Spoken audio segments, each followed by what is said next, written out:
गोमकेश बाहुबली भगवान की प्रतिमा विराजमान हो गई है। 10वीं सदी का ये प्रसंग है। सुनो, ध्यान दें।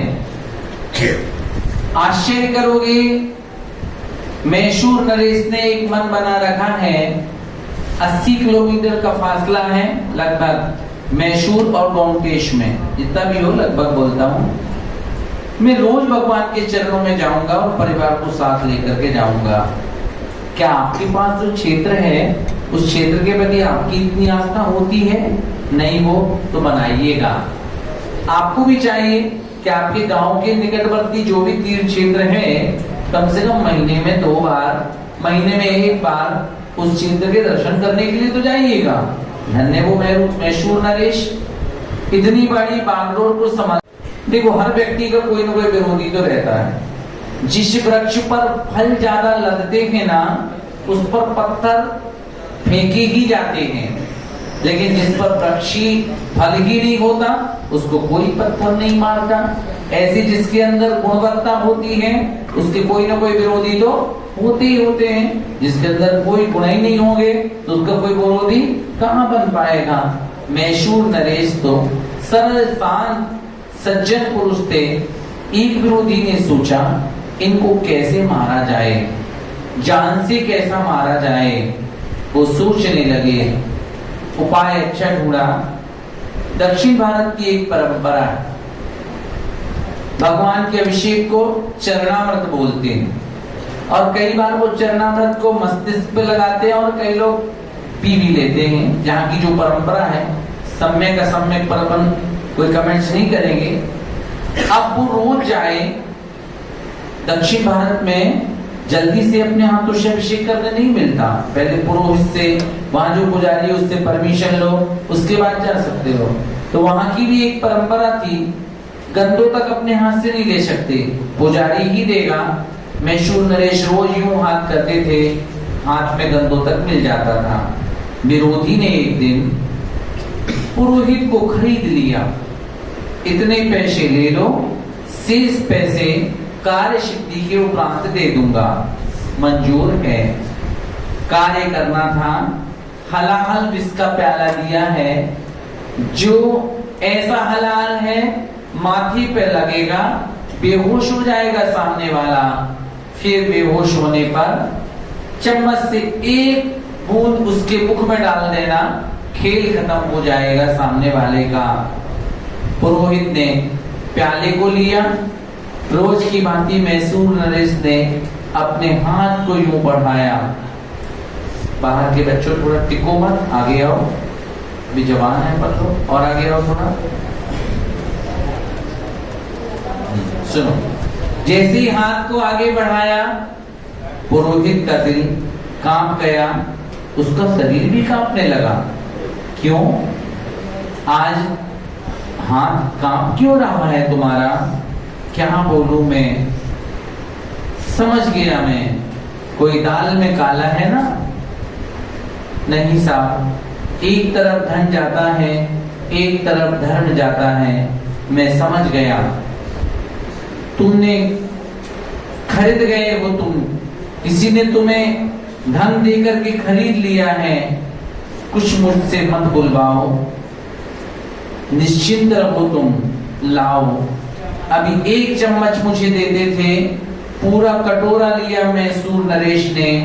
जय गोमकेश बाहुबली, जय नेमी सिद्धांत चक्रवर्ती का उद्घोष करते हुए वह पूरा प्याला गटागट पी गए। बाल बांका भी नहीं हुआ, हलाहल जहर पीने के हो गया। विरोधी राजा तो ये सोच रहा था खेल खत्म हो जाएगा, लेकिन ये क्या, मैं तो छुप करके देख रहा हूँ। मैंने सोचा था कि एक बूंद जाएगा तो खेल खत्म होगा, इसने तो पूरा प्याला पी लिया। ये सारी महिमा गोमकेश बाहुबली की और निर्गंत गुरु महाराज की है। आज से मैं भी दिगंबर जैन धर्म को स्वीकार करता हूँ, और उसने जैन धर्म को स्वीकार कर लिया। 2 बात ध्वनित हुई। लोग पहले अपने परमात्मा के प्रति कितने आस्थावान रहते थे, दूसरी बात पुनित हुई, लोग गंधोदक के प्रति भी कितना बहुमान रखते थे। अपन लोगों को भी नित्य प्रति गंधोदक को उत्तमांग पर पवित्र भावों से लगाना चाहिए और अपने परमात्मा के प्रति भी अटूट श्रद्धा की भावना रखनी चाहिए। ठीक, ये विषय कभी भी जिस दिन तुम देखो कि अभिषेक पूजन करने वाले खूब सारे लोग बैठे हुए हैं, शांति नारायण के उपरांत गंधोदक की महिमा और मैसूर नरेश का समर्पण उन लोगों को सुना देना, सबका मन खुश हो जाएगा, अच्छा रहेगा। कौन सा? जो मैं ख्याल कराता हूं।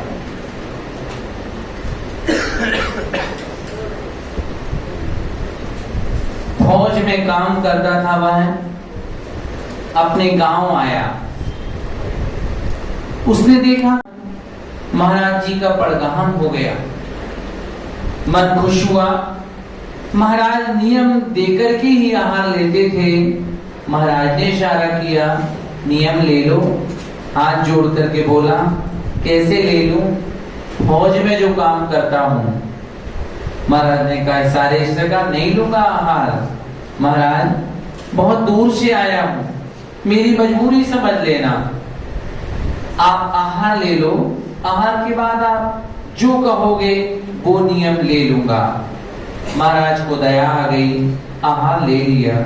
महाराज को छोड़ने के लिए बसंती का में गया, महाराज आपको जो नियम देना है दे दो, बस मेरी मजबूरी सुन लो। कितने समय फौज में भोजन मिलता है भरोसा नहीं, शुद्ध भोजन नहीं मिलता महाराज। इन सब बातों का ध्यान रख करके दे दो जो नियम देना है। महाराज बोले, मैं क्या करूं? एक काम करो, कोई एक नियम देता था, तुम्हें जो नियम लेना है तुम ले लो। नहीं महाराज, त्याग की प्रबल भावना है, आप जो त्याग दोगे वो ही लूंगा। तो महाराज देने लगे। महाराज ऐसा नियम देना कि फौज में मेरी नौकरी बनी रहे, ऐसा कोई कठिन दे दोगे तो मुझे वापस आना पड़ेगा, इसीलिए तो बोल रहा हूँ तुम्हें जो लेना है वो ले लो। नहीं महाराज, अपनी मर्जी से नहीं लूंगा। तो मैं भी अपनी मर्जी से नहीं देता, मैं क्या करूं? दोनों, ना वो मांगने तैयार और ना वो देने तैयार। अंतगत उस फौजी ने कहा, महाराज जी मेरा नियम है, आप कहते कि आप नियम ले लो तो मैं नियम ले रहा हूँ कि आप जो नियम दोगे वो मैं जिंदगी भर पालन करूंगा। ठीक है, तुमने इतनी बड़ी बात कह दी तो अब मैं नियम दे रहा हूँ जिंदगी भर। मुझे मालूम है कि आप जो नियम देते हो जिंदगी भर के लिए देते हो ना, इसलिए मैंने खुद ही कह दिया जिंदगी भर पालन करूंगा। ठीक है, अब मेरे ऊपर छोड़ ही दिया तो मैं दे देता हूँ। महाराज ध्यान रखना, फौज में काम करता हूँ, ऐसा ना हो जाए कि मामला गड़बड़ हो जाए, ध्यान रख करके काम करूंगा। महाराज ने नियम दिया, जिंदगी भर जिनेंद्र भगवान के दर्शन के बिना भोजन नहीं करोगे। आंखों में आंसू आ गए। महाराज बिल्कुल ध्यान नहीं दिया आपने, अब आपने बोला है तो नियम तो पालन करूंगा, क्योंकि मुझे फौज में जाना पड़ता है, जहां जाता हूं सब जगह मंदिर थोड़ी मिलते हैं, कैसे नियम पलेगा? इसीलिए तो मैं बोल रहा था कि तुम्हें जो लेना है वो ले लो। लेकिन महाराज जी मैं भी तो बोल रहा था कि ऐसा नियम देना कि फौज में मेरा काम चलता रहे।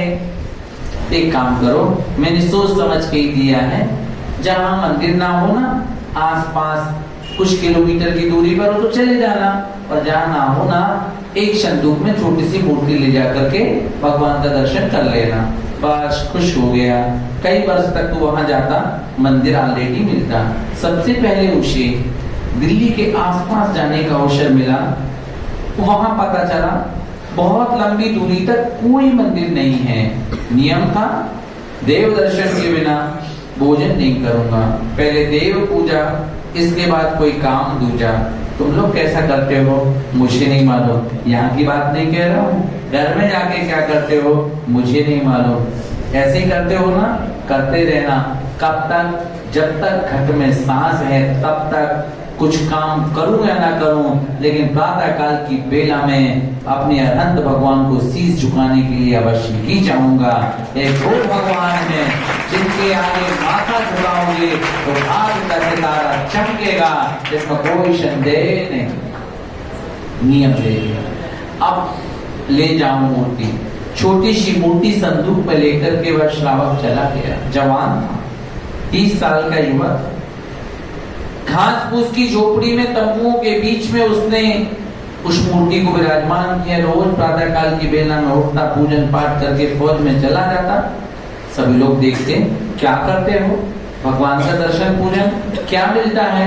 इससे जो मिलता है वो किसी और चीज से नहीं मिल सकता। तो हमें भी दर्शन करने का सौभाग्य मिले। अरे धर्म किसका? जो माने उसका।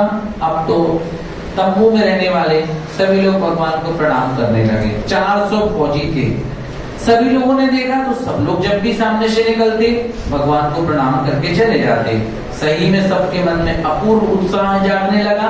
अब तो रोज का नियम हो गया, सुबह भगवान के दर्शन, शाम को सब लोग मिलकर के मंगल आरती, स्तुति, भजन जो भी है ठाठ से करते थे। बरसात का समय आया। अब सामने वाले ने सोचा कि क्या करें, भगवान तो भीग जाएंगे। सबने मिलजुल करके एक छोटी सी मंदिरिया बना दी। भगवान सुरक्षित हो गए।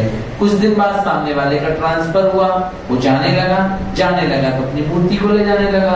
तो सब लोगों ने एक स्वर में कहा, देखो भैया अब तो लागी लगन, मेरी लगन लग गई है भगवान से, भगवान मत ले जाओ। इनकी पूजा कौन करेगा? हम लोग करेंगे ना। सब तैयार हो गए, ठीक है तो छोड़ जाता हूँ। छोड़ करके वह बंदा चला गया। कितने फौजी आते गए, कितने फौजी जाते गए, कुछ इतिहास नहीं है। लोगों ने, आसपास के जैन लोगों को जब पता चला कि कुछ फौजी जैन हैं जो विधि पूर्वक पूजन पाठ कर रहे हैं, उन लोगों ने भी दर्शन करने के लिए आना चालू कर दिया। फिर तो वहां किसी ने मालूम थोड़ी सी भूमि खरीद ली और कहा इतनी सी मंदिरिया क्यों, एक छोटा सा कमरा बनाएंगे ना।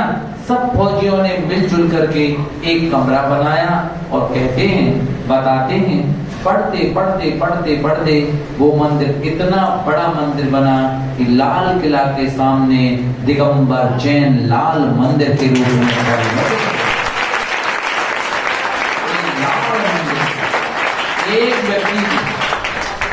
एक व्यक्ति के एक छोटे से त्याग ने इतने बड़े मंदिर का निर्माण करा दिया। जब एक व्यक्ति का एक छोटा सा नियम इतने बड़े मंदिर का रूप दे सकता है, तो आस्था और विश्वास के साथ दिया जाने वाला हमारा एक त्याग, हमारा एक नियम क्या हमारे अच्छे जीवन का निर्माण नहीं कर सकता? अवश्य कर सकता है। आज त्याग धर्म के दिन हम सबके अंदर ऐसा बिल्कुल बजना चाहिए।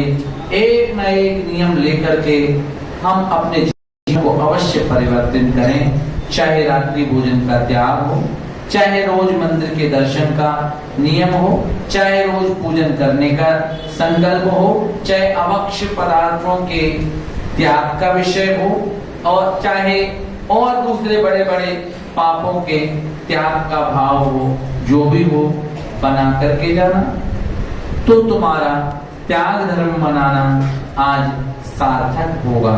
देखो अभी हम जबलपुर में करा रहे थे तो एक युवा आया, अपनी ससुराल में आया, कुबेर बना। 4 दिन के बाद वो जाने लगा। तो सॉफ्टवेयर इंजीनियर था, बड़ी लगन लग गई थी उसकी हमसे और हमारी भी उससे।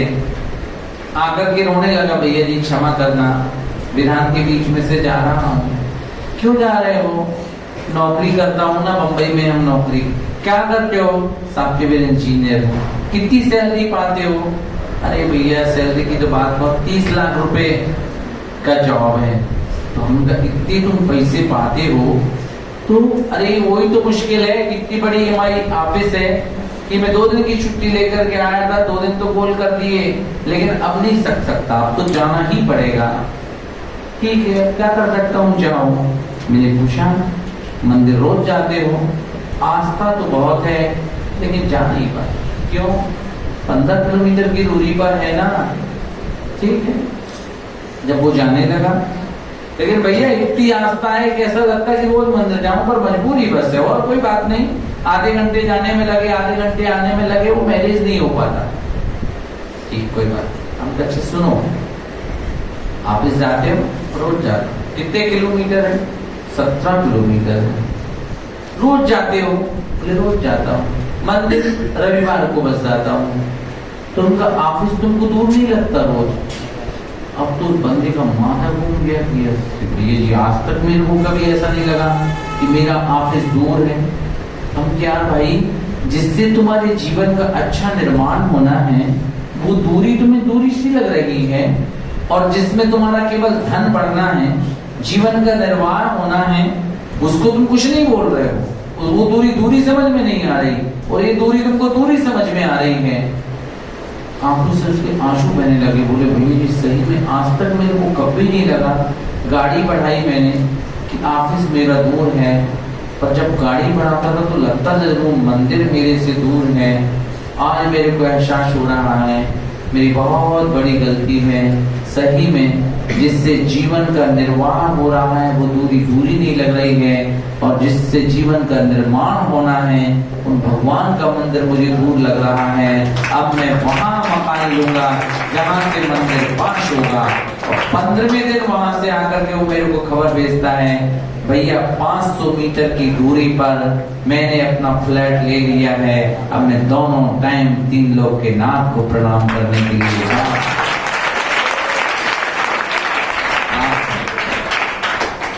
भाइयों, तुम अगर सही में कुछ और देखो, कई विद्यार्थियों की बुद्धि इतनी अच्छी है कि कई इंजीनियर बन सकते थे, कई सीए बन सकते थे, कई एमसीए कर सकते थे, कोई डॉक्टर बन सकता था, पेशेंट बन सकते थे, लेकिन वो सब बनने के बाद धर्म रुचता की नहीं रुचता, धर्म मिलता की नहीं मिलता। हॉस्टल में चले जाते ना इंजीनियरिंग कॉलेज में, महीने में 1 दिन भगवान के दर्शन नसीब होते, लेकिन तुम कितने सौभाग्यशाली हो, तुम्हें डिग्री भी मिल रही है और शांतिनाथ भगवान के रोज दर्शन मिल रहे हैं। दोनों कुछ लोगों ने ताली भी बजाई, बजाओ ना।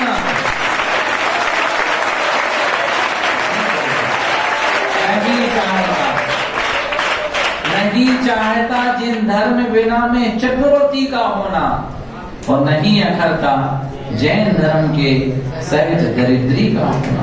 इसलिए पूरे बच्चे अपनी पीठ थपथपाया करो, और जिनकी प्रेरणा से यहाँ आए हो उनको साधुवाद दिया करो कि मुझे सांगानेर जैसे संस्थान में पढ़ने का सौभाग्य मिला। इससे बड़ा सौभाग्य नहीं मिलेगा। अभी मैं समाज के बीच जाता हूँ, वहाँ देखता हूँ कि कई सीए, इंजीनियर और अच्छी बड़ी बड़ी डिग्री वाले लोग, बड़े बड़े डॉक्टर लोग, उसी बैच के डॉक्टर मिलते, मेरे को इंजीनियर मिलते, सीए मिलते, एमबीए मिलते, सब मिलते, और आते हैं बैठ जाते सभा के बीच में। और उसी सभा के बीच हमारे सांगानेर का कोई विद्यार्थी या कोई नगर का ब्रह्मचारी मिलता है, तो जब हम उसको मंच पर बिठाते हैं तो हम कहते देखो तुम्हारी कितनी बड़ी पूजा हो रही है, इंजीनियर और कलेक्टर भी तुम्हारे चरणों में बैठा हुआ है।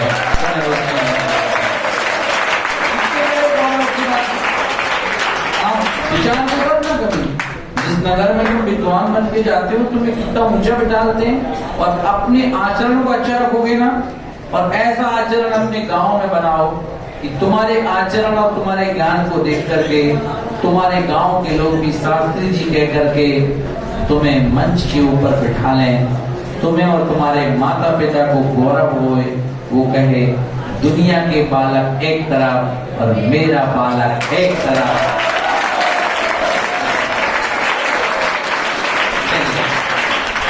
आप देखा तुम्हारी प्रशंसा ही करे चला जा रहा हूं मैं। कई बार तकलीफें होती, बुरा नहीं मानना, कुछ मुझे नाम नहीं बोल रहा। भगवान की भक्ति करने वाला व्यक्ति कभी दुर्गति से जुड़ा होगा, रोज प्रभु की आराधना से लगा होगा, नियम से स्वर्ग की विभूति को पाएगा। फिर सवाल खड़ा होता है, पूरे जहां में लाखों लोग भगवान की पूजन कर रहे हैं, तो क्या वो सारे के सारे स्वर्ग जाएंगे क्या? और जो नहीं कर रहे हैं वो नहीं जाएंगे क्या? देखो, एक डॉक्टर ने एक सर्दी का रोगी गया, औषधि दे दी, 3 टाइम लेना, सर्दियां दवाई है, 8 दिन लोगे बिल्कुल दूर हो जाएगी। सामने वाला गया, 8 दिन छोड़ो, 16 दिन दवाई ली, तीनों टाइम ली। डॉक्टर ने बताया था चाशनी के साथ, बिल्कुल इस समय बिल्कुल सब कुछ ध्यान रखता गया, 16वें दिन भी उसकी सर्दी ठीक ही नहीं हुई। वो डॉक्टर के पास चला गया, डॉक्टर साहब सर्दी तो दूर नहीं हुई, दवाई ली थी, ईमानदारी से ले रहा हूँ, तीनों टाइम ले रहा हूँ, कितने दिन हो गए? 16 दिन हो गए। आपने तो 8 दिन की बोली थी, मैंने तो खुराक डबल ले ली तो भी ठीक नहीं हुई। ऐसे हो नहीं सकता, मेरी तो सर्दियन दवा है, कैसे नहीं हो रहा है तुम्हारा रोग दूर? अब आप ही बताओ डॉक्टर साहब, आपने तो कहा था कि बिल्कुल पक्का ही है, ये दवाई ले लोगे तो रोग दूर हो जाएगा। अच्छा, क्या करते थे? भोजन में क्या लेते थे? सही बताओ डॉक्टर साहब। केले मेरे को बहुत पसंद है, दोनों टाइम 2-2 केले और 1 गिलास पानी रोज का मेरा नियम है। खेल खत्म। नहीं आई बस समझ में? तो मेरी दवा कार्यकारी कैसे होगी? अब आता हूँ विषय। जिनेंद्र भगवान की पूजन करते हो, बहुत सुंदर बात। बच्चों ध्यान से सुनो, उस तरफ के भाई लोग टिको मत, बहुत गंभीर बात बोल रहा हूँ, आचार्य जी के शब्दों को बोल रहा हूँ। खजुराहो में आचार्य महाराज ने बात बोली थी जो आपसे शेयर कर रहा हूँ। देखो, जिनेंद्र भगवान के दर्शन पूजन करने वाला नियम से स्वर्ग ही जाएगा, बशर्ते जैसे दवाई पत्ते के साथ अपत्य से बचना पड़ेगा, ऐसे ही तुम्हें किन्हीं चीजों से बचना पड़ेगा। नंबर 1, कहीं आप शराब जैसा व्यसन तो नहीं करते? अगर करते हो तो छोड़ देना। सुनी मेरी बात? बोलो। कहीं आप नॉनवेज भोजन तो नहीं करते, या नॉनवेज होटल में जाकर के तो भोजन नहीं करते? Fast food is equal to non veg, कहीं वह तो नहीं लेते आप? अगर लेते हो तो आप छोड़ दीजिएगा। नंबर 3, बच्चों गंभीर बात बोल रहा हूं, फिर से कहता हूं, ध्यान से सुनो जरा। कहीं आप परिस्त्री सेवन जैसे पाप करने के आदी तो नहीं हैं? अगर हैं तो आप छोड़ दीजिएगा। देखो, एक दिन हम आचार्य महाराज के कक्ष में थे, आचार्य जी ने मेरे को 2 बात बोली थी। ध्यान में बैठे थे और जैसे ही उनका ध्यान पूरा हुआ, हमने अपने हाथ जोड़े, पास में गए तो आचार्य जी ने मेरे को बोले, सुनो, गांव-गांव जाते हो, युवा बच्चों को बिठाल करके ये बात कह लिया करो। 3-4 बातें कही थी जो आपसे शेयर कर रहा हूँ, ध्यान पूर्वक सुन लेना। देखो, मैं आपको बता दूं, आज के इस कलिकाल में आचार्य जी इतना नपा-तुला बोलते हैं कि उनका एक-एक वाक्य जो है सर्वज्ञ भगवान की वाणी है, भगवान महावीर की वाणी है। एक शब्द किसी विषय में अतिरिक्त नहीं। क्या बोला? बोलता। नंबर 1 बात कही, युवाओं को समझाओ, अशुद्धि वाली महिलाओं के द्वारा स्पर्शित भोजन पान को स्वीकार न करें। कल के दिन गृहस्थ बनोगे, अकेले रहना पड़ेगा, परिवार सीमित होगा, हाथ से भोजन बनाने के अभ्यासी नहीं हो, अवसर आएगा पत्नी से कहो कि बना के रख दो, मैं उठा के खा लूंगा, कभी नहीं। ऐसी दशा में आचार्य जी ने एक बात बोला था जो मैंने भी आपसे बोला, अशुद्धि की दशा में रहने वाली महिलाओं के द्वारा स्पर्शित भोजन पान को स्वीकार नहीं करना। छोटे बच्चे हो, अभी ये बातें तुम लोग मंच से ज्यादा नहीं बोलना। फिर बोलता हूँ, अभी छोटे बच्चों को शोभास्पद नहीं होगी। जो गृहस्थ विद्वान हैं वो बोले तो ठीक है, लेकिन तुम्हें इसलिए शिक्षा दे रहा हूँ कि कल के दिन तुम्हें घर गृहस्थ जीवन में प्रवेश करना है, तुम्हारे दिल और दिमाग में ये बात अभी से बनी रहे। जैन सिद्धांत कोश में लिखा है कि ऐसे समय में जो पुरुष भोजन करते हैं या शुद्ध भोजन, उनकी बुद्धि भ्रष्ट होती है, उनके अंदर मन खोटे कार्यों को करने के प्रति उत्साहित रहता है, शरीर में अनेक प्रकार के रोग होते हैं और उनके घर में संपत्ति भी टिकती नहीं। महिलाओं के लिए लिखा, ऐसी दशा में जो महिलाएं दूसरे के लिए भोजन करा देती हैं वो मरकर के सूखरी और कुखरी बनती हैं। शुक्री बोला तो शुअर का स्त्रीलिंग, और कुकरी बोला तो कुत्ते का स्त्रीलिंग। इन पर्यायों में उनको भटकना पड़ता है। अगली बात अजशी जी ने कही, भ्रूण हत्या जैसा पाप अगर हो गया तो किसी गुरु के सामने जाकर के प्रायश्चित ले लेना, नहीं तो नियम से नरकों के दुख भोगना पड़ेंगे। तीसरी बात बोली, मर्यादा के विहीन कोई कार्य धोखे से हो गया हो तो अजशी ये शब्द बोले थे, मेरे पास भेज करके उनको प्रायश्चित दिला देना, ताकि वो बेचारे दुर्गति के द्वार से बच जाएं। सुना संकेत की नहीं सुना? बोलो ना। अदरवाइज पल भर का मजा और सागरों की सजा है। पल भर का मजा और सागरों की सजा है अगर मर्यादाओं में जीवन नहीं जियोगे तो। गृहस्थ हो जाओ, सदार संतोषी व्रती बन करके जीवन निकालो, अपनी पत्नी में संतुष्ट रह करके जीवन निकालो, और जब तक गृहस्थ नहीं बनेगो तब तक अश्लील कोई हरकत मत करो जो आपकी मर्यादा के बाहर हो, नहीं तो आपका पुण्य क्षीण होता चला जाएगा।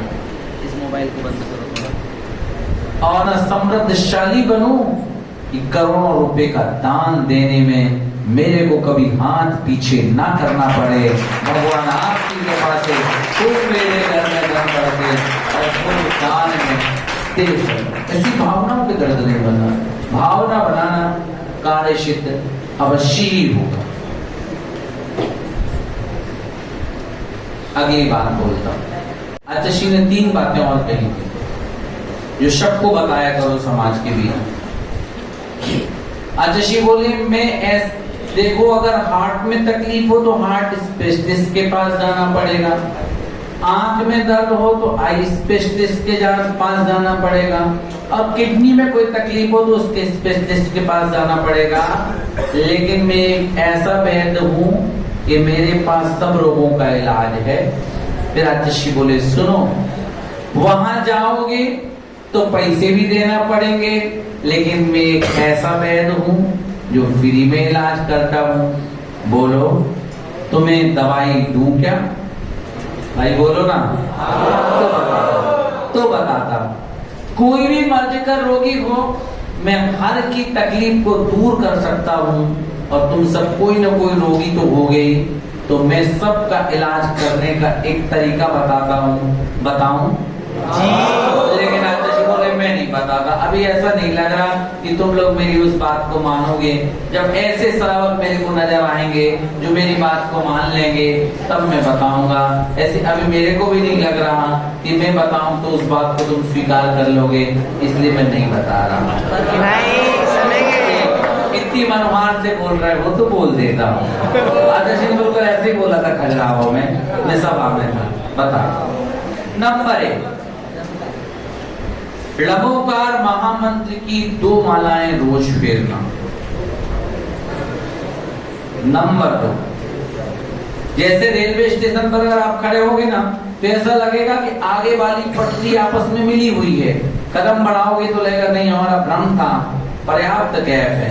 ऐसी हर व्यक्ति के जीवन में सामने आपत्ति खड़ी।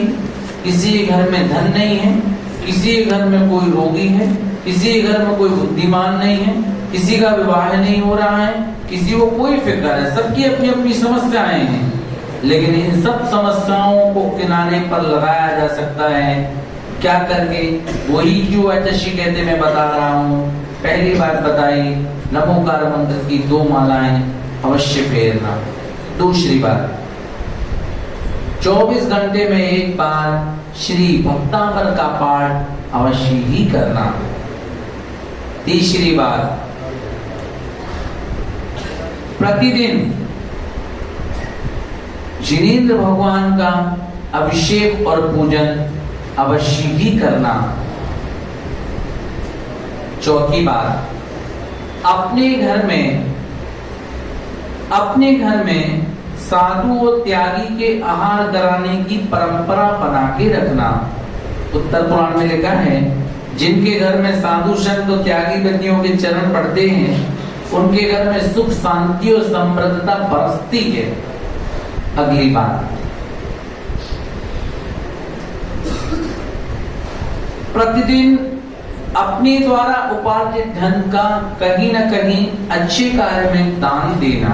अभी नहीं भी कर पाओ कोई बात नहीं, क्योंकि अभी अर्थ उपार्जन नहीं कर रहे हो, और अगर कर रहे हो ना, परुषण में कर लो तो दान से भी अपने आप को जोड़ लो।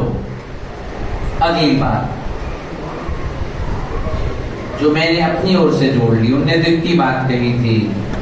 अगली बात मैंने बोलता हूं, प्रतिदिन पूरी विशुद्धि के साथ हमारे गुरुजी आचार्य विद्यासागर महाराज का एक अर्घ्य अवश्य ही समर्पित करो। एक काम करोगे तो रास्ते की सारी समस्याएं तुम्हारी किनारे पर होती चली जाएंगी और निर्वाण गति से तुम आगे बढ़ते चले जाओगे। रोज करो लमोकार मंत्र की 2 मालाएं, भक्तामर जी का पाठ, रोज अभिषेक पूजन। पवित्र कदाचित छूट जाए अलग बात है।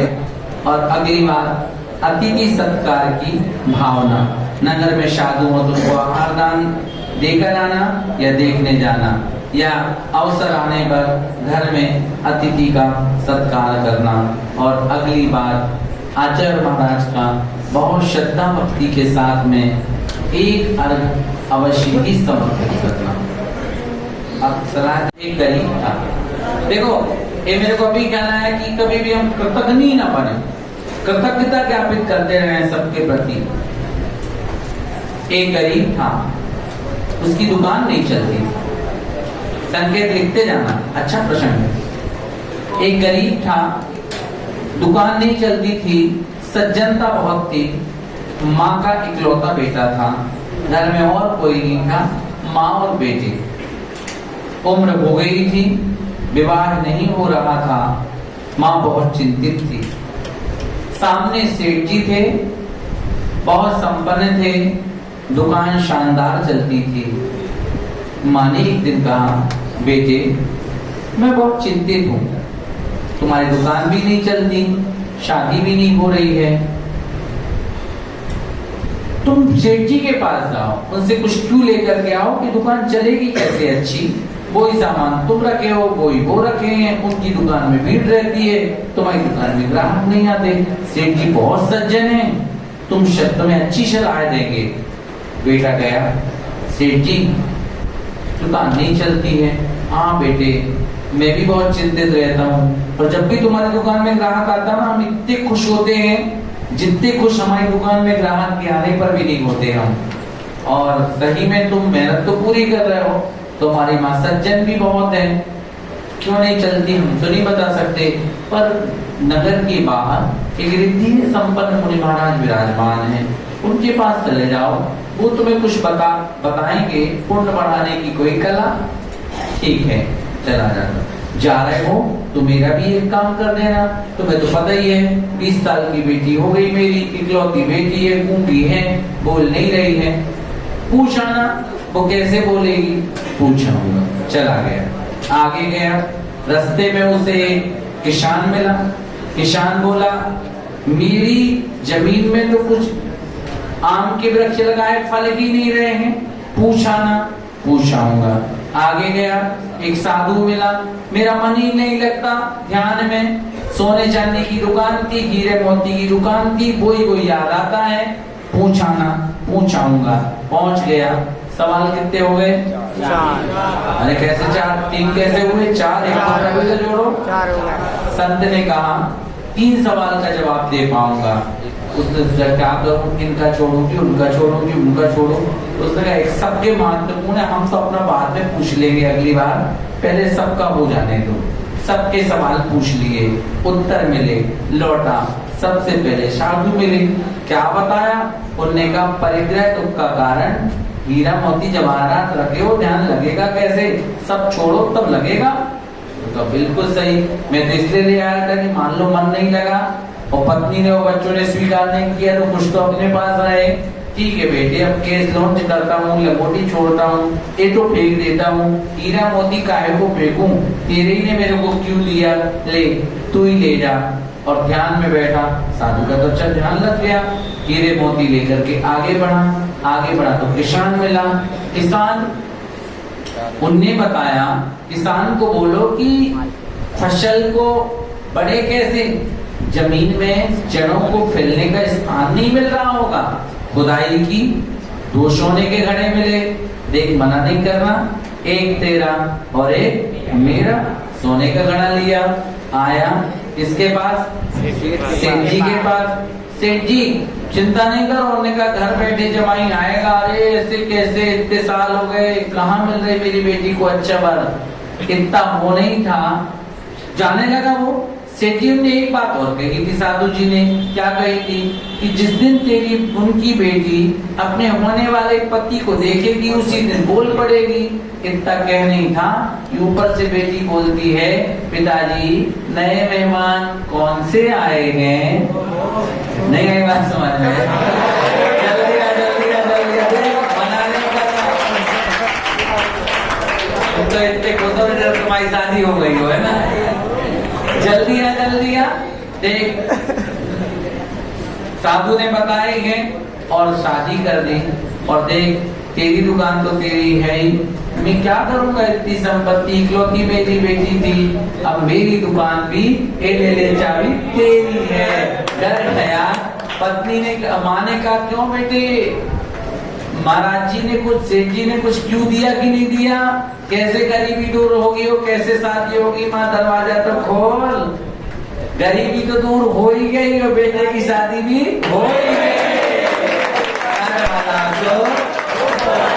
कर बुरा सो, जीवन में जो दूसरे का भला करता है उसका कभी बुरा हो नहीं सकता, उसका भला नियम से होता चला जाता है। इससे अपन को ये शिक्षा लेना चाहिए कि हमें सबका भला करते रहना चाहिए। जो दूसरे के लिए गड्ढा खोदता है उतने गड्ढे में तो पहले पहुंच ही जाता है, सामने वाला पहुंचे या ना पहुंचे। इसलिए कभी किसी की बुराई, आलोचना, निंदा ये सब नहीं करना, सबकी भलाई का काम करोगे। आर्जव धर्म के दिन यह उपदेश जोड़ सकते हो कि सरलता जीवन में रहती है।